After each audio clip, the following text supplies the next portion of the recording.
தமிழ்நாட்டில் 2015 ரிலீஸ் ஆன ஒரு மூவி. இதை ரவியர்ஸ் சார் டைரக்ட் பண்ணுறாரு. இதில் அதர்வா சார் நடிக்கிறாரு. ஸ்போர்ட்ஸோட இம்பார்ட்டன்ஸை எடுத்துக்காட்டின இந்த மூவியில் ஹீரோ புகழேந்திக்கு ஒரு ஜெனடிக் டிசார்டர் இருக்கும்.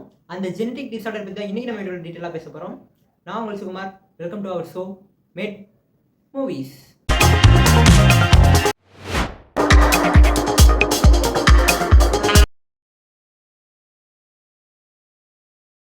ஈடி இந்த மூவியில் ஹீரோ புகழேந்திக்கு ஹீமோஃபிலியா அப்படின்ற ஒரு ஜெனடிக் டிசார்டர் இருக்கும்.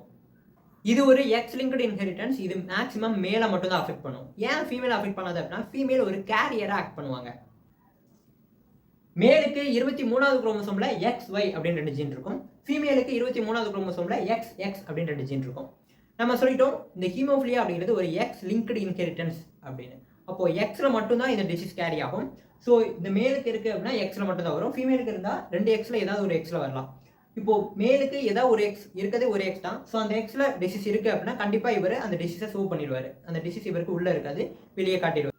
இப்போ ஃபீமேலுக்கு ஏதாவது ஒரு எக்ஸில் மட்டும் டிசீஸ் இருக்குது அப்படின்னு வச்சுக்கலாம். இவங்க டிசீஸை ஷோ பண்ண மாட்டாங்க, இவங்க ஒரு கேரியராக ஆக்ட் பண்ணுவாங்க.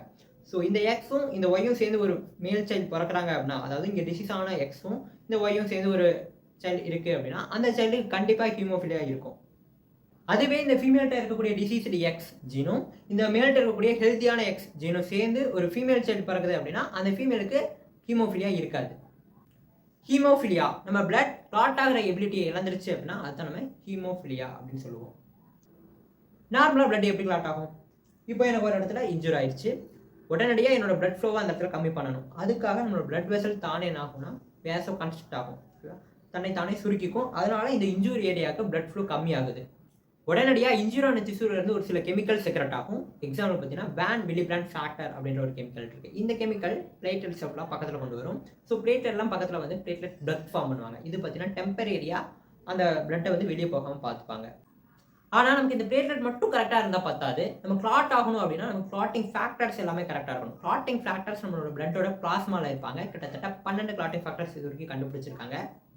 இந்த கிளாட்டிங் ஃபேக்டர்ஸும் கிட்டத்தட்ட ப்ரோட்டீன் மாதிரி தான். ஸோ ப்ரோட்டீன் எப்படி உருவாகும்? டிஎன்ஏலேருந்து ஆர்என்ஏ கன்வெர்ட் ஆகி ஆர்என்ஏ போயிட்டு ரிபோசோமில் போய் ப்ரோட்டீன் ஃபேக்டரியிலேருந்து ப்ரோட்டீன் ப்ரொடியூஸ் ஆவாங்க. ஸோ இது வந்து ஒரு ஜெனட்டிக்காக தான் நடக்குது, டிஎன்ஏலேருந்து தான் நடக்குது. ஸோ இந்த ஹீமோஃபிலியாவில் ஒரு சில ப்ரோட்டீன்ஸ் ப்ராப்ளம் ஆகும்.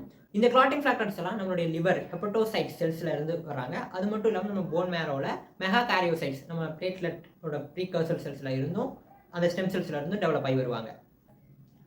கிளாட்டிங் ஃபேக்டர் 8, கிளாட்டிங் ஃபேக்டர் 9 இது 2% ஆப்சென்ட் ஆயிருக்கு அப்படின்னா அதான் ஹீமோஃபிலியா. இந்த டைப் ஏ டைப் பி அப்படின்னு சொல்லுவோம். டைப் ஏனா கிளாட்டிங் ஃபேக்டர் 8 ஆப்சென்ட் ஆயிருக்கும், டைப் பி அப்படின்னா கிளாட்டிங் ஃபேக்டர் 9 ஆப்சென்ட் ஆயிருக்கும். கிளாட்டிங் ஃபேக்டர் 8, கிளாட்டிங் ஃபேக்டர் 9 இது ரெண்டுமே கோயாகுலேஷன் ப்ராசஸ்க்கு ரொம்ப ரொம்ப இம்பார்ட்டண்ட்டான ஃபேக்டர்ஸ். இந்த 2 ஃபேக்டரில் ஏதாவது ஒன்று கம்மியானா கூட நமக்கு கோயாகுலேஷன் ப்ராசஸ் நடக்காது. அதனால தான் அந்த ஹீரோ புகழேந்திக்கு ஒரு சின்ன காயம் பட்டால் கூட ப்ளீடிங் நடந்துகிட்டே இருக்கும், கோயாகுலேஷன் ப்ராசஸ் நடக்காது. ஓகேப்பா, இந்த ஹீமோஃபிலியாவுக்கு ட்ரீட்மெண்ட் இருக்கா அப்படின்னு கேட்டிங்கன்னா ட்ரீட்மெண்ட் இருக்குது. ஃபேக்டர் ரீப்ளேஸ்மெண்ட் தெரப்பி அப்படின்னு சொல்லுவோம். அவங்களுக்கு கிளாட்டிங் ஃபேக்டர் 8 and 9 தானே பிரச்சனையாக இருக்குது. ஸோ அந்த கிளாட்டிங் ஃபேக்டர் இருக்க ஆள்கிட்ட இருந்து அதை எடுத்துக்கொண்டு வந்து இவங்கள்ட்ட ரீப்ளேஸ் பண்ணிட்டோம் அப்படின்னா அவங்களுக்கு கோயாகுலேஷன் ப்ராசஸ் நடக்கும். இந்த ஹீமோஃபிலியாவுக்கு என்ன மெடிகேஷன் யூஸ் பண்ணலாம் அப்படின்னா மைல்டு கண்டிஷனில் டெஸ்மோப்ரெசின் அப்படின்ற ஒரு ட்ரக் யூஸ் பண்ணலாம். இது என்ன பண்ணும் அப்படின்னா நம்மளுடைய போனில் ஸ்டோர் ஆகிருக்கக்கூடிய கிளாட்டிங் ஃபேக்டர்ஸை ரிலீஸ் பண்ணிவிடும். ஸோ இது டக்குன்னு உடனடியாக கோயாகுலேஷன் ப்ராசஸை இன்டியூஸ் பண்ணும். கிளாட்டிங் ஃபேக்டர் கம்மியாக இருக்கனால ஜாயின்ஸில் பார்த்தீங்கன்னா டேமேஜ் நடக்கும். அந்த டேமேஜை ப்ரிவென்ட் பண்ணுறதுக்காக ப்ரோஃபைலாக்டிக் ட்ரீட்மெண்ட் பண்ணுவாங்க. ஸோ இதுலேயும் பார்த்தீங்கன்னா கிளாட்டிங் ஃபேக்டர்ஸை உள்ளே இன்ஜெக்ட் பண்ணுறாங்க.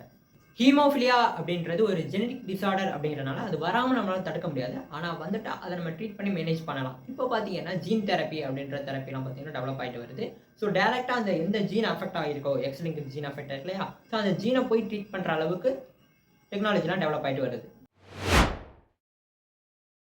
அடுத்த மூவிக்கான லீடு ஒரு அப்பா ஒரு பொண்ணு, இவங்க 2 பேர்த்துக்கு இடையில இருக்கக்கூடிய பாசம் அந்த அளவுக்கு இருக்குது.